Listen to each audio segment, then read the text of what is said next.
Hello friends, দেখো ফুলগুলো দিয়ে কি সুন্দর করে সাজিয়েছে। এই দেখো, আমরা এখন বাবার জন্য জল আনতে যাচ্ছি, জল ভরতে যাওয়া হচ্ছে এখন বাজনা টাজনা নিয়ে। একদম খুব মজা হয়। তো প্রত্যেক বছরই আমরা এরকম মজা করি। বৌদিদের মানে মন্দিরটাতে আমরা সবাই মানে কম বেশি পুজো করি। তো বৌদিদের বাড়ি অনুষ্ঠান হলে সবাইকেই খুব মানে ডাকে, সবাই যাই, তারপরে সবাই খুব মানে মজা করি। তো এই যে বাজি বাজি ফাটাচ্ছে, তো দিনের বেলা বলে বোঝা যাচ্ছে না, এখানে বৌদিরা সব নাচ করছে, বাজনার সাথে নাচ করছে। তো দিনের বেলা বলে বোঝা যাচ্ছে না, যেহেতু শব্দবাজি না। আর এই যে যেতে যেতে বৌদি এখানে এখানে একটা মন্দির আছে, তো এখানে বৌদি একটু পুজো দিয়ে নিল। প্রত্যেক বছরই এটাই করে।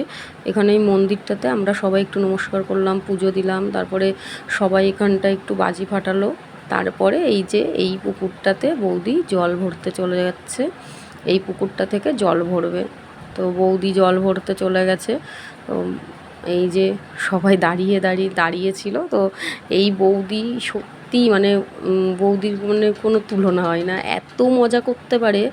আর ওনার অফুরন্ত এনার্জি, উনি মানে এই বৌদি খুব মজা করতে পারে। মানে উনি না থাকলে মনে হয় আমাদের মজাটাই হতো না, মানে এরকমই ব্যাপার।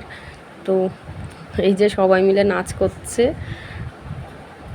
আর এই যে জল ভরা হয়ে গেছে, তারপরে আমরা এখন সবাই যাব, এখন সবাই মিলে একটু ফটো তোলা হলো। তারপরে এখন সবাই এই যে বাড়ির দিকে রওনা হয়েছি। বাড়ি যেতে যেতে এই যে সব দাঁড়িয়ে আবারও বাজি ফাটানো হচ্ছে, খুব সুন্দর। মানে শব্দবাজিটা অ্যাভয়েড করা হয়েছে। তো এই বাজিগুলো রাত্রেবেলা হলে আরও সুন্দর লাগতো দেখতে। তো বাজি ফাটানো হয়ে গেছে। এখন এই যে আমরা সবাই মিলে চলে এসেছি বাড়িতে, যেখান থেকে বেরিয়েছিলাম সেখানেই আবার ফিরে এসেছি। তো এই যে বৌদি দিয়ে দিয়েছে ঠাকুরের ওখানে জল। তারপরে এখানে এসে আবারও নাচ শুরু হয়ে গেছে, সবাই মিলে নাচ, সবাই টানাটানি করছে এই নাচার জন্য। তো তারপরে এই যে পঞ্চপ্রদীপ ধরানো হলো। তো এই যে